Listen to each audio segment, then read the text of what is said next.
Isang taon na puno ng misteryo at kaguluhan ang ipinagbabanta ni Baba Vanga. Kanyang mga hula ay nagdulot ng pagkabighani sa buong mundo at ang kanyang reputasyon bilang isang Nostradamus ng Balkans ay lalong lumakas sa bawat taon. Bagaman hindi lahat ng kanyang hula ay eksakto, marami sa kanyang sinabi ang nagkakatotoo. Nabulag siya sa murang edad dahil sa isang aksidente. At mula noon ay sinasabing nagkaroon siya ng kakayahang makakita ng mga bagay na hindi nakikita ng ordinaryong tao. Ang mga sumusunod na kilalang pangyayari ay nahulaan umano ni Baba Vanga, gaya ng pag-atake noong September 11, 2001 sa 9/11, ang pagkasawi ni Princess Diana, ang pagkakaroon ng unang African-American na presidente na si Barack Obama, at ang pagputok ng Chernobyl, at marami pang iba na tila naging makatotohan. Taon-taon ay may mga lumalabas na balita tungkol sa mga hula niya na tila umano naging totoo. Kaya naman sa videong ito ay ating aalamin ang 10 nakakatakot at nakakakilabot na prediksyon ni Baba Vanga sa taong 2026. Number 10. Pagkakaroon ng advanced weather manipulation. Prediction: the forces of nature will be controlled. Sinasabi raw ni Baba Vanga na ang panahon ay posibleng manipulahin ng tao. Gaya ng paglikha ng ulan, pagpapaulan ng niyebe, pagbuo ng bagyo, o pagkontrol sa tagtuyot. Sa panahon ngayon, hindi na ito malayong mangyari. May mga haka-haka na may ilang bansa na raw ang gumagamit ng teknolohiyang tulad ng cloud seeding, geoengineering, at mga proyekto gaya ng HAR na sinasabing may kakayahang baguhin ang mga atmospheric conditions. Hindi lang mga climate disasters gaya ng biglaang pagbaha, sobrang init o pagkatuyot sa mga pananim, kundi pati na rin geopolitical conflicts. Isipin mo paano kung isang bansa ang pagbintangan na sila ang may kagagawa ng isang malawakang bagyo o tagtuyot. Sa panahon ng matinding kompetisyon sa pandaigdigang kapangyarihan, ang kakayahang baguhin ang panahon ay pwedeng gawing sandata isang silent weapon na maaaring makapinsala sa ekonomiya, kalikasan at buhay ng milyon-milyong mga tao. Number 9. Pagkawala ng halaga ng pera, paglipat sa digital currency. Prediction: money will lose its value and a new form will arise. Parang sinasabi niya na mawawala ang halaga ng physical money. Ngayong unti-unti nang pumapasok ang digital currency, crypto, at central bank digital currency, tila tumatama ang hula. Sabi ng ilang ekonomista, ang 2026 ay taon kung saan mas maraming bansa ang maglulunsad ng opisyal na digital currency. Pero kasabay nito, babala rin ito sa hacking, financial control, at surveillance. Number 8. Pag-atake sa Europa gamit ang bioweapon. Prediction: a big country will test biological weapons in Europe. Isang malupit na prediction na isang bansa raw ang mag-eeksperimento o gagamit ng biological weapon. Sa gitna ng geopolitical tension at paglabas ng mga classified documents tungkol sa lab leaks, may mga naniniwala na posibleng ito sa mga bansang may history ng biological research. Ito raw ay magdudulot ng panibagong panic at health crisis. Number 7. Pagkawala ng moralidad ng tao. Prediction: people will stop distinguishing good from evil. Ayon kay Baba Vanga, dumarating na ang panahon kung saan nawawala na ang moral compass ng sangkatauhan. Mapapansin ito sa social media, fake news, cancel culture, at desensitized na mga tao sa karahasan. Sa 2026, maaaring tumaas pa ang mga issues sa mental health, identity crisis, at mga extreme ideology. Number 6. Paglitaw ng bagong energy source mula sa kalikasan. Prediction: a new energy source will be discovered in nature. May mga scientists na nagtuturo sa nuclear fusion, zero-point energy, or hydrogen-based fuels. Kung mangyari ito sa 2026, ito ang maaaring maging energy revolution na papalit sa fossil fuels. Positibo ito, pero babala rin pag-aagawan ito ng mga makapangyarihang bansa. Number 5. Global water shortage. Prediction: water will become more precious than gold. Ayon umano sa hula ni Baba Vanga, pagsapit ng taong 2026, posibleng danasin ng mundo ang isang matinding kakulangan sa malinis na tubig. Sa kasalukuyang datos mula sa United Nations, tinatayang bilyon-bilyong tao na ang wala pa ring access sa ligtas na inuming tubig, at kung magpapatuloy ang ganitong trend, Baka nga tama si Vanga, baka dumating ang panahon na mas mahal pa ang tubig kaysa sa ginto. Ang kakulangan sa tubig ay hindi lang simpleng inconvenience. Maaari itong magdulot ng malawakang krisis, posibleng magkaroon ng mass migration, kung saan ang mga tao ay mapipilitang lumikas mula sa mga tuyot at tigang na lugar. Maaari ring magdulot ito ng gulo at kaguluhan sa mga bansang mag-aagawan sa natitirang supply ng tubig. At syempre, apektado rin ang agrikultura na magtutulak sa pagtaas ng presyo ng pagkain at iba pang pangunahing bilihin. Sa kasalukuyang data ng United Nations, bilyon-bilyong tao ang kulang sa malinis na tubig. Maaring magsanhi ito ng migration, conflict at pagtaas ng presyo sa pagkain at kalakal. Number 4, pagkakaroon ng space disaster o asteroid threat. Prediction, a celestial body will threaten the Earth. Tila may babala siya ukol sa isang malaking space object na magiging banta sa mundo. May mga report mula sa NASA na patuloy ang monitoring sa mga near-Earth objects. Habang maliit ang tsansa, sinasabing ang 2026 ay posibleng magdala ng surprise cosmic event. Number 3, pagtaas ng artificial na pagkabuntis at genetic engineering. Prediction, humans will be grown in labs.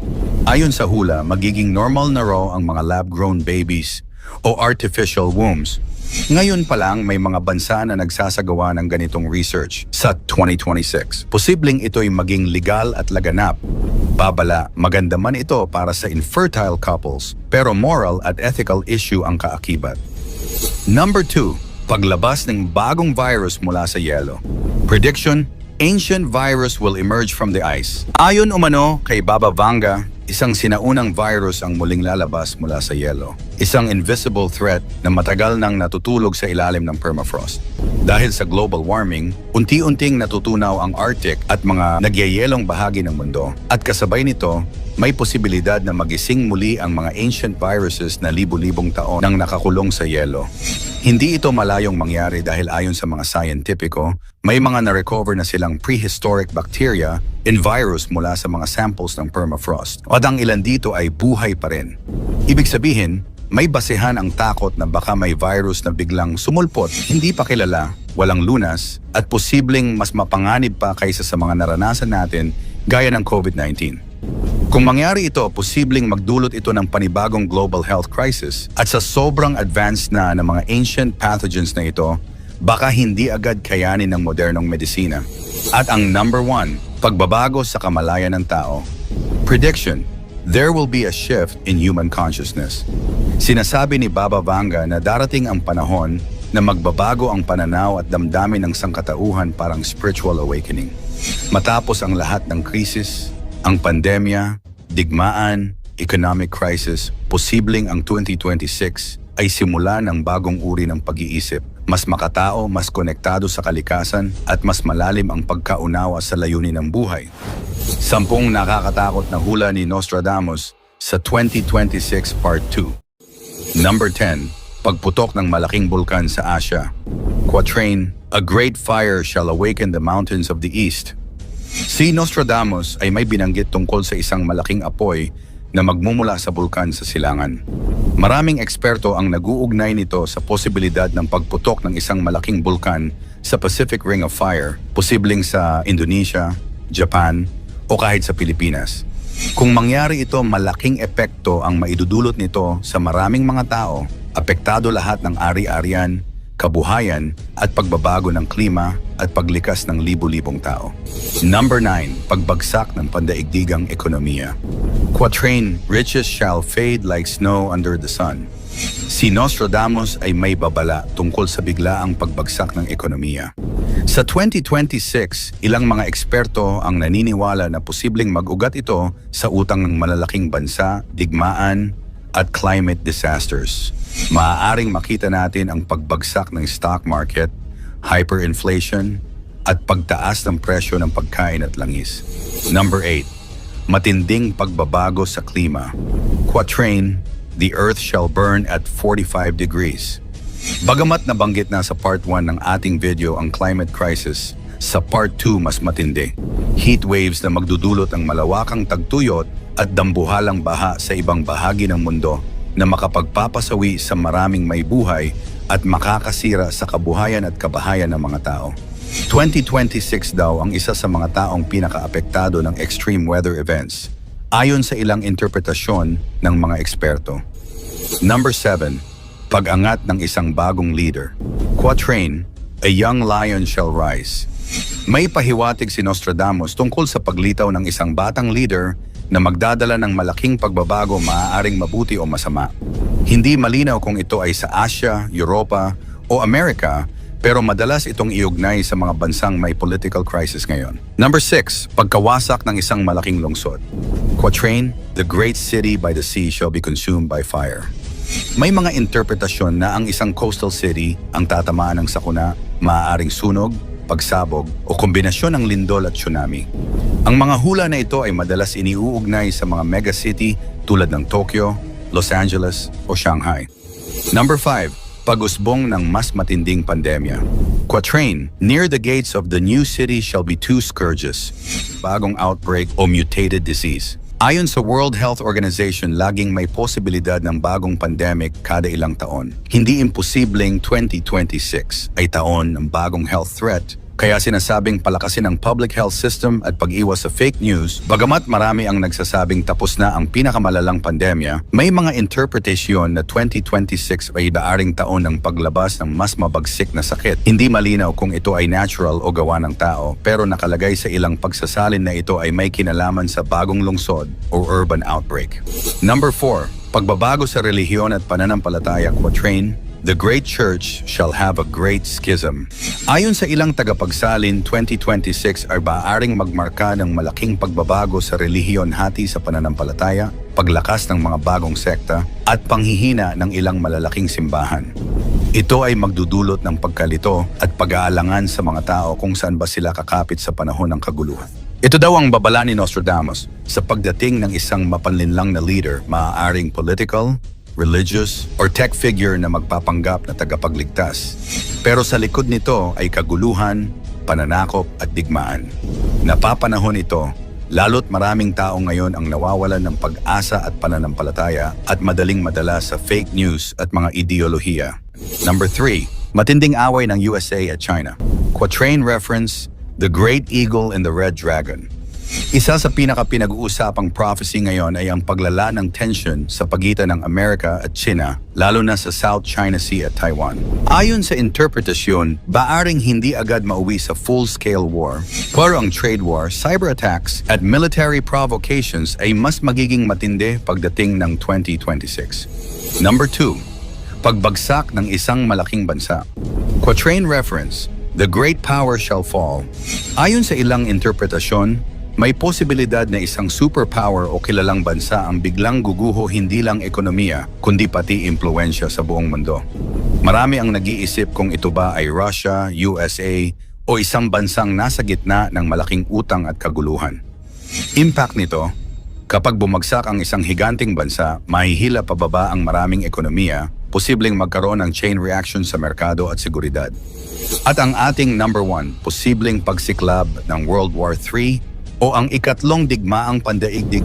Quatrain, war shall begin between the two great powers.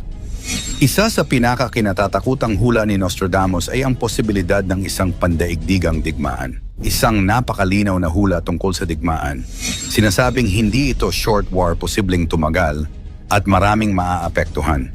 Maraming eksperto ang naniniwala na kung hindi pipigilan ang mga kasalukuyang tensyon sa Ukraine, Taiwan, Israel at mga bansa sa Middle East, maaaring humantong ito sa mas malaking conflict. Kaya kailangang palakasin ang diplomatikong relasyon ng mga bansa upang maiwasan ito. Bagamat hindi eksaktong binanggit ang PETSA, may mga tagasali ng kanyang quatrains ang naniniwala na 2026 ang taon na maaaring maging simula ng isang malawakang tunggalian. Dito binabanggit ang dalawang malalaking kapangyarihan na magbabanggaan na madalas iniuugnay sa tensyon sa silangan, USA versus China o Russia versus NATO. Bakit ito nakakakilabot? Kasi habang pinapanood natin ngayon ang mga nagaganap sa Europa at South China Sea, tila papunta ito sa isang malaking gulo. Nakakatakot ba? Oo! Pero tandaan, mga hula ito, hindi pa ito nagaganap at wala pang tiyak na ebidensya na mangyayari talaga. Kaya ang pinakamahalaga, Maging handa tayo sa anumang sakuna, manatiling mapagmatsyag sa mga balita, at sa Diyos lang maniwala. Mas marami ang tsamba at coincidence kaysa totoong propesiya. Muli mangyari man o hindi ang mga hulang ito, isa lang ang ating dapat paniwalaan, ang Diyos na makapangyarihan sa lahat. Ikaw, ano ang masasabi mo sa mga hulang ito? Magkatotoo kaya ito o isang huwad lamang na panghuhula? I-komento mo naman ito sa ibaba. Paki-like ang ating video, i-share mo na rin sa iba. Salamat at God bless.